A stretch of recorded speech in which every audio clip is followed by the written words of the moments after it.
ដុតស្ពៃក្តោបលើកដំបូងរបស់ខ្ញុំបងប្អូនបានឆ្អិនរួចហើយ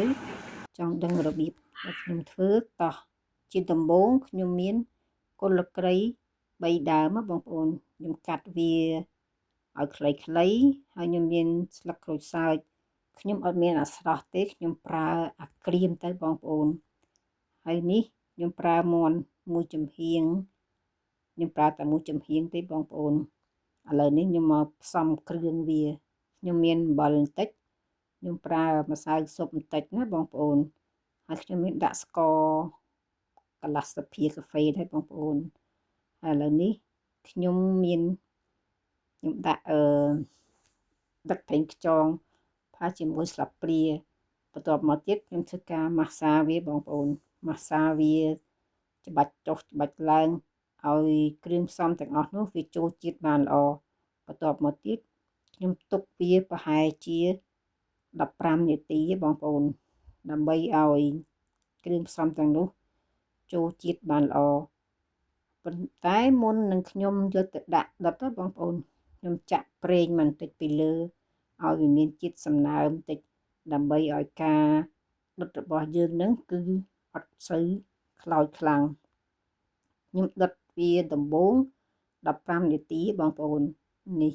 15នាទីម្ដងណាបងប្អូនបន្ទាប់ពី15នាទីហើយហ្នឹងខ្ញុំបដូរវាមកចំហៀងទៀតបងប្អូនបានន័យថាត្រឡប់វាមកចំហៀងទៀតនេះឲ្យវាឆ្អិនទាំងលើទាំងផ្នែកខាងលើទាំងផ្នែកខាងក្រោមណាបងប្អូនឥឡូវនេះខ្ញុំគ្របវាហើយដាក់វាប្រហែលជា15នាទីទៀត15នាទីរួចជាស្រេចម្ដងទៀតហើយបានន័យថាវាក្រៀមទេបងប្អូនពណ៌ឡើងក្រហមណាបងប្អូនហើយឥឡូវនេះខ្ញុំមកបន្ថែម15នាទីទៀតបងប្អូនមាន់របស់ខ្ញុំដែលទិញហ្នឹងណាដូចជាមាន់របស់ខ្មែរយើង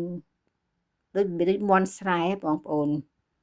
បន្ទាប់ពី15នាទីហើយទៅឥឡូវខ្ញុំមកដាក់ស្ពៃក្តោបខ្ញុំបងប្អូនខ្ញុំដាក់ប្រហែលជា10នាទីដើម្បីឲ្យស្ពៃក្តោបរបស់ខ្ញុំហ្នឹងវាទន់ល្អឥឡូវនេះរួចរាល់ហើយដល់វគ្គយើងញ៉ាំបងប្អូនអានេះខ្ញុំមកកាត់សាច់ដើម្បីដាក់ឲ្យកូនខ្ញុំបងប្អូនលើកទី1ដែលខ្ញុំដុតមាន់ស្ពៃក្តោបហ្នឹងបងប្អូនសាច់វាឆ្ងាញ់ណាបងប្អូនឡើងទន់ហើយផ្អែមមែនតើណាបងប្អូនខ្ញុំហូបវាជាមួយនឹងទឹកត្រីកោះកុងបងប្អូនលើកទី1ឆ្ងាញ់បានប៉ុណ្ណឹងបងប្អូនលើកក្រោយដុតជាមួយនឹងកូកាម្ដងសាកជាមួយនឹងកូកាម្ដងណាបងប្អូននេះខ្ញុំភ្លក់មើលទៅសាច់វាឡើងទន់ហើយផ្អែមណាបងប្អូនឆ្ងាញ់មែនទែនបងប្អូនអរគុណបងប្អូនជម្រាបលា